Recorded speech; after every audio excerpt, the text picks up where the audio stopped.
आज प्रेम के जादू से ही ये 2-3 हजार श्रोता नर नारी अपने अपने घर की सुख सुविधा को छोड़कर यहाँ पधारे हुए।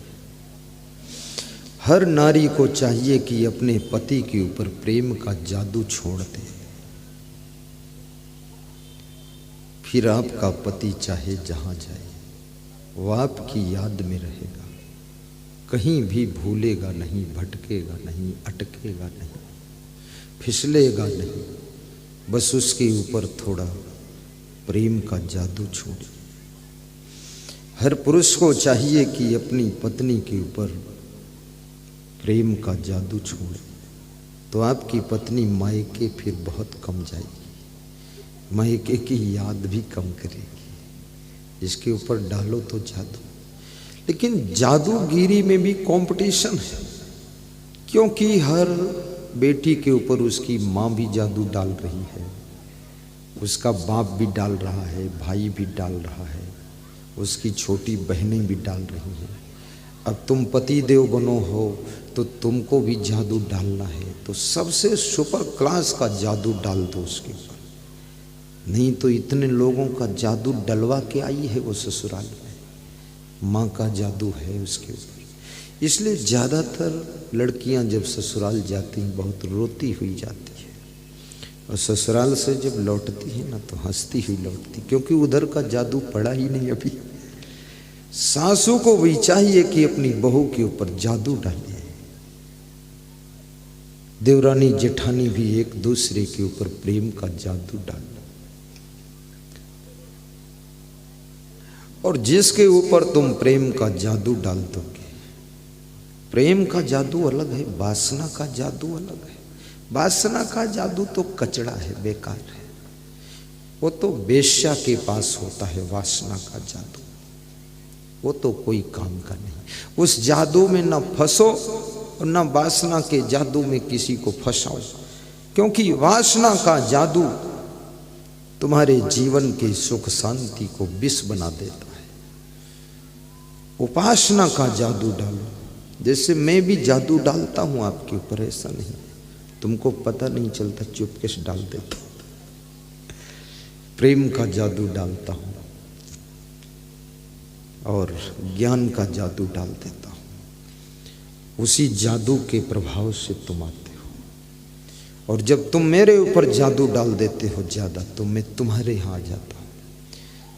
आज मोहनगढ़ से आए हुए टीकमगढ़ जिले के भक्त खड़े हो जाए जरा। टीकमगढ़, मोहनगढ़, ये देखो कितनी दूर से आए हैं? पृथ्वीपुर से आप आए।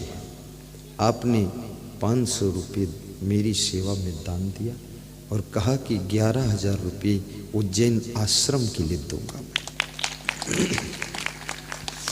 बोले 11,000 11 महीने बाद दूंगा, अभी नहीं है, संकल्प लिया है। बैठो, विराजो।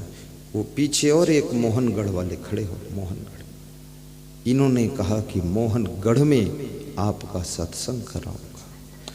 पति पत्नी दोनों की आंखों में आंसू छलक गए। बोले जिस रोज मैं अपने यहाँ बुला लूंगा। पति पत्नी खड़े हैं, देखो पीछे।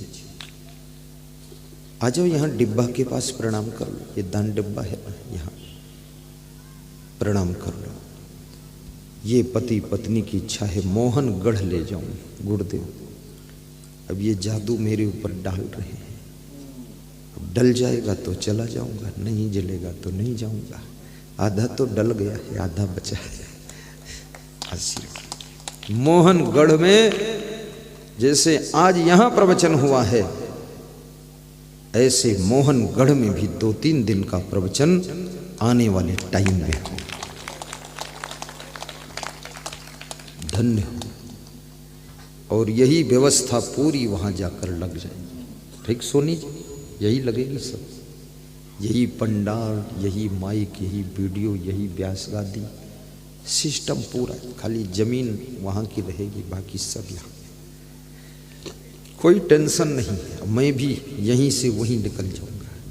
मेरे में भी चेंजिंग नहीं। हाँ थोड़ा सा बुढ़ापा तो आएगा। अरे 1 साल में थोड़े बूढ़ा हो जाऊंगा। बूढ़ा भी रुक सकता है, बुढ़ापा रुक सकता है। कैसे बता दूंगा आपको, चलो बैठ जाओ फिर बताता हूँ।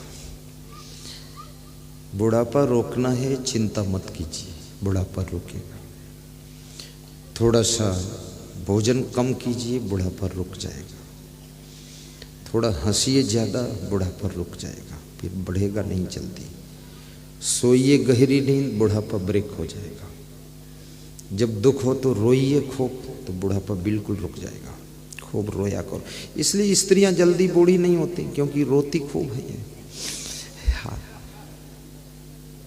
पुरुष लोग बचपन में जो रोए होंगे, बाकी तो रोए ही नहीं है। जोर से रो दो, आहा वो हुई।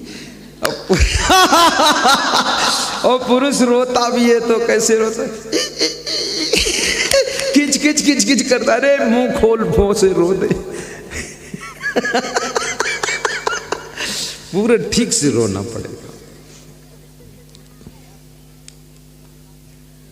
रोने से जो आंसू निकलते हैं ना, ये आंसुओं से वो केमिकल निकल कर बह जाता है, जो मनुष्य को बूढ़ा करता है, जो मनुष्य को कमजोर करता है, बीमार करता है, हार्ट अटैक करता है। वो केमिकल आंखों के माध्यम से बह जाता है, वो केवल रोने से निकलता है। इसलिए थोड़ा रोया करो, सीखो, तुम ट्रेनिंग लो। और ट्रेनिंग देगी कौन? तुम्हारी पत्नी। बेडरूम में दरवाजा बंद करके उसकी पैर पकड़ लो, देवी जी सिखाओ हमें भी। अरे पैर वैर मत पकड़ना, धर्म मर्यादा भी तो है। हाँ ऐसे मत करना, गलती। ये तो हंसने के लिए कह दिया, पर सचमुच मत पकड़ लेना। अब कितने पति तो रोज पैर पकड़ते हैं अपनी पत्नी के, कि तुम्हें सर्वम मम देव देव। पत्नी बहुत खुश होती, पैर आगे बढ़ा देती है कि छोलो, आशीर्वाद है, सब सुखी रहोगे। अगर पत्नी पति से पैर छुआती है तो उस पत्नी को बहुत पाप लग जाता है। 7 जन्म तक उसको विधवा होना पड़ जाता है। इसलिए कभी पैर मत छुआना। शिष्य यदि गुरु से पैर छुआ ले, अरे तब उसको 7 जन्म मनुष्य की देह ही नहीं मिलेगी, कभी नहीं। ये रिश्ते इतने पवित्र हैं, पति के पैर पत्नी को छूना चाहिए। कितनी ऐसी स्त्रियां हैं जो अपने अपने पति के पैर छूती हैं? कभी कभी छूती हैं, बताओ, हाथ उठाओ। कभी कभी छूती, वो भी उठाए। अच्छा, रोज जो छूती वो उठाए, चलो ठीक है। रोज वाली में तो 2-3 है, और कभी कभी वाले में उठाओ, देखें। इसमें ऐसे पति कितने जो अपनी पत्नी के कभी कभी पैर छूते। एक एक खड़ा हो, एक हो। ये देखो, ये देखो, क्या बात, क्या बात। एक धुरंधर है दतिया में। ऐसे ऐसे महामहिम लोग, दांतों तले अंगुली दबा लो, उल्टी गंगा बहा दिया। क्या बात है। बैठ जाओ, बैठ जाओ, बस ये बात। चलो, अब स्त्रियां घर में जाकर कहेंगी, देखो वो ऐसा पति एक निकला जो अपनी पत्नी को छूता है। तुम अभी इतने खूसट निकले, अभी तक नहीं छुआ, छू लो। अरे उसको खड़ा भी नहीं होना चाहिए था, कुछ ऐसा लगता थोड़ा सा। हाँ, अपने से बड़ों के पैर छू। पति का सम्मान करना चाहिए, गुरु का भी सम्मान करना चाहिए।